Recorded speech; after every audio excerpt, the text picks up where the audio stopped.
Philadelphia lost to Minnesota yesterday, 48-30. Steve, please stop. Nick Foles, 30 of 48, 428 yards, 3 touchdowns, 1 interception. DeSean Jackson had an amazing game, having a very good year.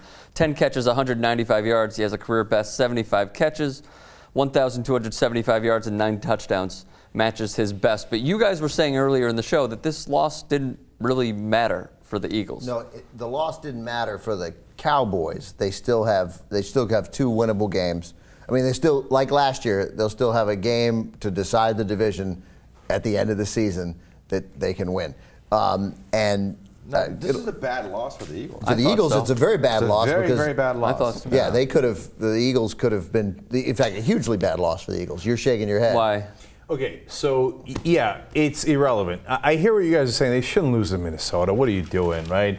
And you could have put the division away. I understand the points you guys are making, but it's not a bad loss because one, they can beat the Cowboys in the last game, so it's irrelevant in that sense. Hold on, but number 2, they might not even need that. The Cowboys are a bad team. Cowboys could lose next week. Eagles win. It's already over before they even get to Dallas. That's a terrible point. That another team sucks so badly they might lose a bunch of games. Therefore, this terrible bad loss isn't that bad of a loss. No, it's a bad loss. It's a bad loss. Command the division. No, they don't command the division. No, they don't. All the Cowboys have to do is win next week. Then the Eagles have to go on the road and win in Dallas to win the division. If they win this game and then they beat Chicago at home next week, done. They win the division. Yeah, or if they lose the next game, then they're done. Even if they do beat the Cowboys, it's a bad loss. That's assuming the Cowboys win next week against the Redskins. No. That game, the Eagles, because the Eagles are still a game up. That game's going to matter no matter what happens next week. Because the best the Cowboys can do is tie them, and then the Eagles would finish ahead of them based on record. So basically that game is going to matter next week, unless in this final week, unless in the penultimate week, unless the Eagles win and the Cowboys lose. Right. Which is totally possible. Yes, it's possible. By the time the Eagles played, they didn't know the Cowboys were going to choke away the game. No, of course. But we all agree the Eagles blew a chance to clinch next week by blowing to the Vikings. A huge, Eagles, terrible as you loss. see it right there, 3rd right now. The season ended today at 8-6. Giving up Dallas 48 points to an inept Minnesota offense is ridiculous. Well, so here's Matt Castle though. Than every time he plays well. And I don't know why they didn't play him. Anyway, no. Look, here's couple of things about the Eagles. Good games, guys. All right, number 1, we don't know what their defense is. That's the real mystery, right? So they sucked in the beginning of the year, and Ben thought they were the worst defense in the NFL. Then all of a sudden they tightened up and did a great job in the middle of the season, and then they, give up 128 points to the Vikings. So we don't know who the Eagles defense is. That's enormously important, obviously. Number 2, they remind me of myself. That's kind of a really funny thing to say, right? But it's okay. I know the Eagles do. Okay. So you know how when I play pickup basketball, I'll drive to the hoop every once in a while, full well knowing that I'm going to get blocked about 1/3 of the time. He's comparing his basketball game to the Philadelphia Eagles. No. This is what look. Hear me out. Okay. The Eagles, I feel like, will sometimes get their shit sent so far that you get discouraged and you go, well, that's a bad team, right? I mean, to get their ass kicked by the Vikings like that. But it's because Chip Kelly tries a lot of different things, and sometimes they fail. But I think overall, by the end of the season, Chip Kelly's a good coach, maybe a great coach, and the Eagles are going to be in really good shape, unlike my basketball game. I think that,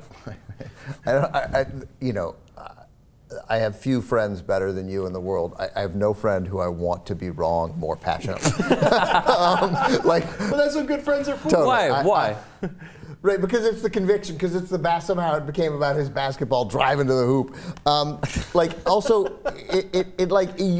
You're always making these big points when the point is, yeah, Chip Kelly has shown something this year, and the Eagles have shown something. They've also shown an amazing ability to look terrible.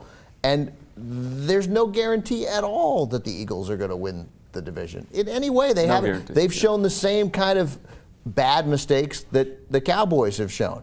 So, I mean, that said, if that game were in Philly, I'd want to take the Eagles. It's in Dallas, I'll go with the Cowboys. But DeSean Jackson, by the way, had a huge fight with Nick Foles, who threw for 480 yards, but didn't look very good. Didn't look the same at all.